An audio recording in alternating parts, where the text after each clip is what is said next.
Brontë, The World Without Beryl Bain, left as Charlotte Brontë and Jessica B.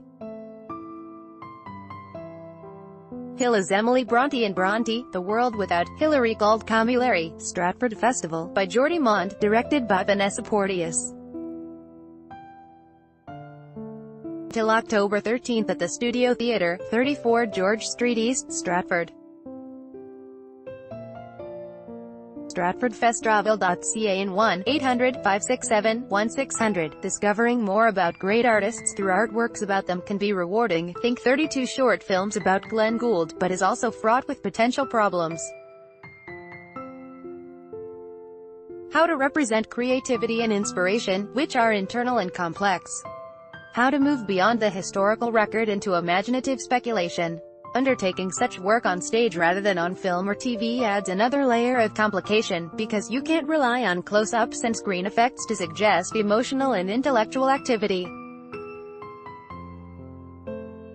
Young playwright Jordi Mond attempts this weighty task in this world premiere play, which depicts 5 crucial days over 3 years in the lives of the sister writers Anne, Charlotte, and Emily Brontë.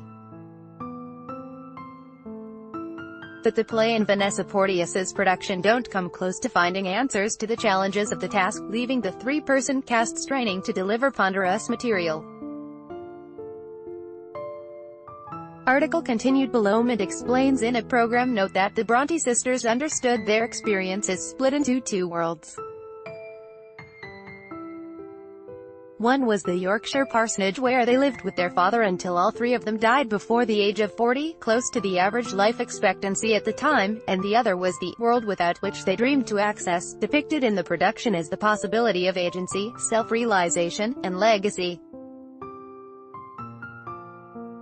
This play is ostensibly about that outside world, hence the subtitle, but set inside the parsonage. This is one in a series of choices which constrain Mond's creative options and set the evening on its creaky path. Another odd choice are the strong limits she places on discussion and representation of the sisters' literary work. There are several episodes of them physically writing, not the most compelling of stage actions, and we witness them deciding to publish their work and, in the production's most well-realized moments, captured in Kimberly Purtle's lighting, placing their books on a shelf with love and pride. But what are they writing about, why are they writing it, and how does this connect to their limited life possibilities? Perhaps the thinking of Mond, Porteous, and dramaturge Bob White was that the substance of Jane Eyre and Wuthering Heights is too well known to merit bringing it into the frame. But what ends up filling that space are overextended passages about tea being too hot or cold, about who's going to open the envelope that's arrived in the post, and, most depressingly, about who loved who better and who's jealous of whom. Sure, these women were human too, and vulnerable and perhaps needy, but because we don't have access to their creative voices, what we're left with is the stuff of ordinary life, which is not particularly dramatic. Narda McCarroll's scenic design frames the sisters' life world with their words. Manuscript pages are inlaid in the stone floors and framed on the walls in place of paintings, but this only adds to the frustration. Why use the writing as a physical flourish if you're going to keep it out of the play itself? The 2 male figures whose power and embodied presence shaped and limited the sisters' lives, their father and the alcoholic, erratic brother Bran, will remain off stage, but their presence is made known through clumsy sound effects of doors closing, footfalls, and the odd burp. Sound design is by Anton de Groot.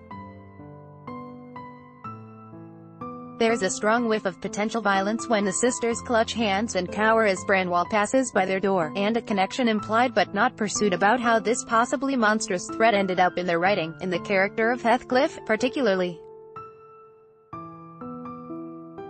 Another place where potential drama is corralled and sapped is in wordless passages of staging between the segments, points where the actors are sometimes called on to express evolving thought and emotion.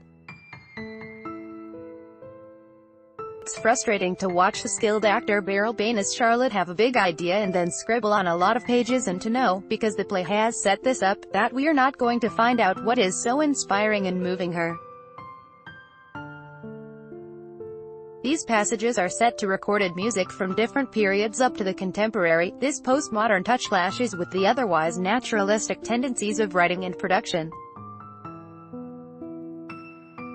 Faint's performance is driven, determined. Charlotte is the production's strongest aspect. Jessica B. Hill works hard to convey Emily's physical and psychological weaknesses, and Andrea Rankin, as the youngest and least historically successful sister Anne, has a distracting tendency to play toward the light and away from her scene partners. This is Mon's fourth play and a big opportunity to advance her career at one of the country's most prestigious and best-funded theater institutions, but systems that one would have hoped would support her have left her and her actors exposed.